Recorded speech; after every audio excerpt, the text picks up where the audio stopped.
To read the glossy brochures of Britain's largest builders is to be introduced to a collective of self-proclaimed guardians of the countryside.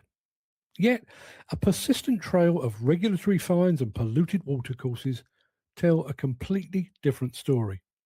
Behind the corporate claims of environmental stewardship lies a trail of operational negligence that suggests that when environmental protection collides with project margins, the planet loses. The gap between executive rhetoric and site reality is nowhere more visible than in the management of surface water runoff. Silt and mud may sound like natural things or even harmless, but when they're pumped into local watercourses, they act as an ecological chokehold. Llanmoor Development Company recently found themselves at Cardiff Magistrates Court after failing to maintain adequate surface water mitigation at a housing development. Mud and silt overwhelmed the site drainage, pouring straight into a delicate tributary of the River Ogmore. The company was fined over £10,000 in penalties and costs, which is a small figure on paper, but a clear indictment on how easily local ecosystems can be compromised when basic controls are ignored.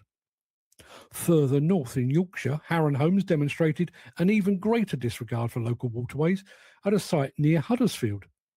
The builder pumped heavily contaminated water from their excavations directly into a tributary of the Grimescar Dyke. When investigators sampled the water downriver, they discovered suspended solids at levels more than 1,000 times higher than the healthy baseline for an active stream.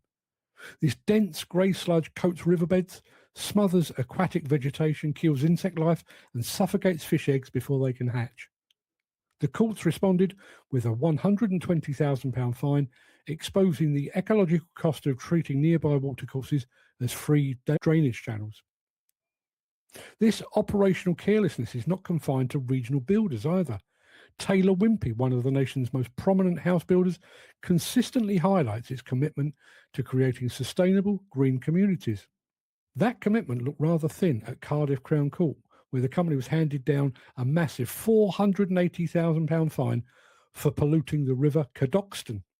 Despite receiving repeated warnings from environmental officers, the firm systematically failed to manage surface water on their site. Their negligence left a local river grey, turbid, and largely lifeless. And the case stands out because the offender had every opportunity to correct the failure, choosing instead to let the pollution continue. Away from the riverbanks, the handling of building waste reveals an equally cynical approach to environmental management. A major investigation in Suffolk exposed a commercial dumping operation that the Environment Agency described as completely off the scale.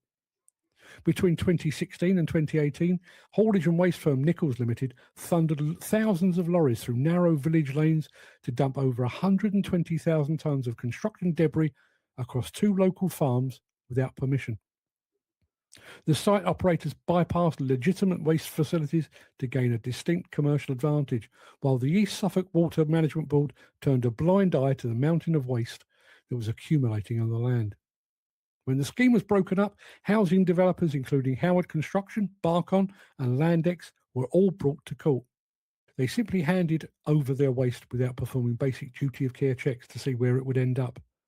The court imposed £71,000 in collective fines, but the real hammer blow was a £425,000 proceeds of crime order against the haulage firm, a penalty designed to strip away the illicit profit made by treating the English countryside as a cheap landfill. Balfour Beatty stands as the undisputed titan of the British construction sector, commanding multi-billion-pound infrastructure contracts across the country. Their public image is carefully aligned with the modern sustainability strategy, which explicitly promises to lead the industry in biodiversity net gain and environmental protection. Yet the reality of their operations caught up with them just last week when the firm was fined £185,000 for polluting a brook at an East Midlands site. The incident involved allowing heavily contaminated water to escape from the construction zone directly into a local watercourse.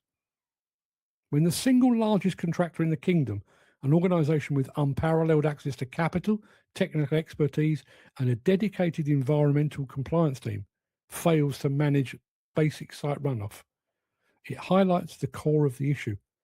It suggests that environmental stewardship is still treated by the industry as a marketing exercise or a regulatory box to be ticked, rather than a genuine operational priority. The evidence suggests that until the financial consequences for pollution genuinely threaten corporate profitability, construction firms will continue to speak with a forked tongue.